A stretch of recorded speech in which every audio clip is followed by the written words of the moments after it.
सुर्खेत जिल्लाको वीरेन्द्रनगरबाट करिब 75 किलोमिटरको दूरीमा रहेको कुबेन्टे दह सल्यान जिल्लाको बनघाट नगरपालिका वार्ड नम्बर 8 मा पर्दछ। हामी रमणीय दृश्यहरूको अवलोकन गर्दै यात्रा अगाडि बढाइरहेका छौँ।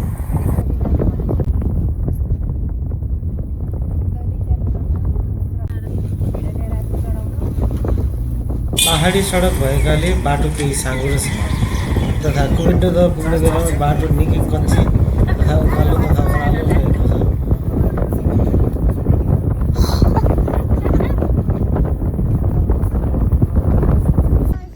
झर्छौ कि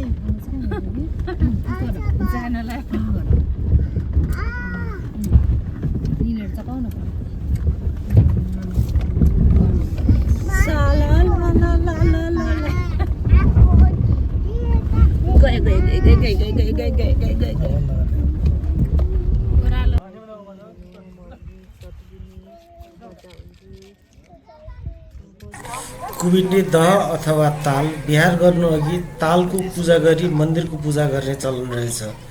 मन्दिरमा कुबिन्डो चढाउने प्रचलन पनि रहेछ। मन्दिरको ऐतिहासिक महत्त्वबारे हामीले मन्दिरका पण्डितजीसँग बुझ्न खोज्दा उहाँले केही बताउन चाहनु भएन।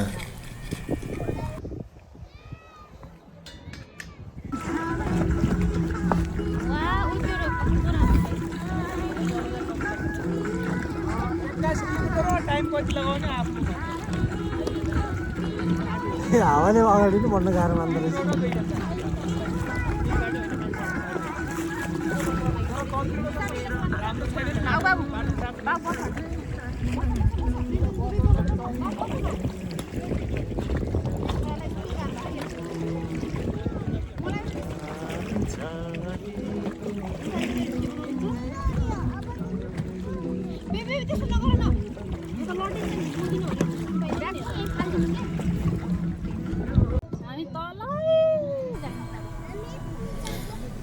ताल चढ्ने तर्खरमा छौँ हामी। ताल घुम्ने तर्खरमा छौँ र ताल घुम्दा पुरा घुमेको 200 रुपियाँ लाग्ने रहेछ भने आधा घुमेको 100 रुपियाँ प्रति व्यक्ति लाग्ने रहेछ।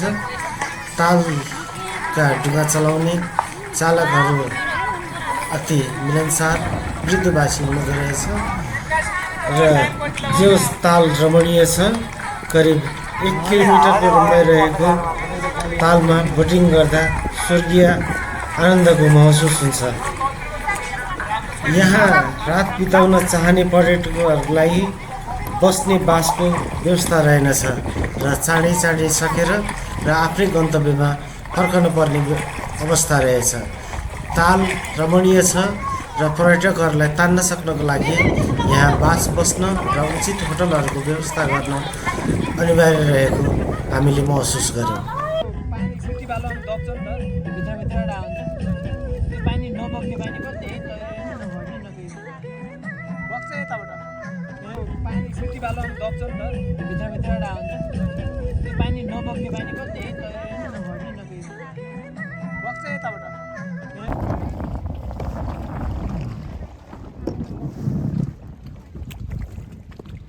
हावाले गाडी अगाडि हिँड्नै गाह्रो भयो।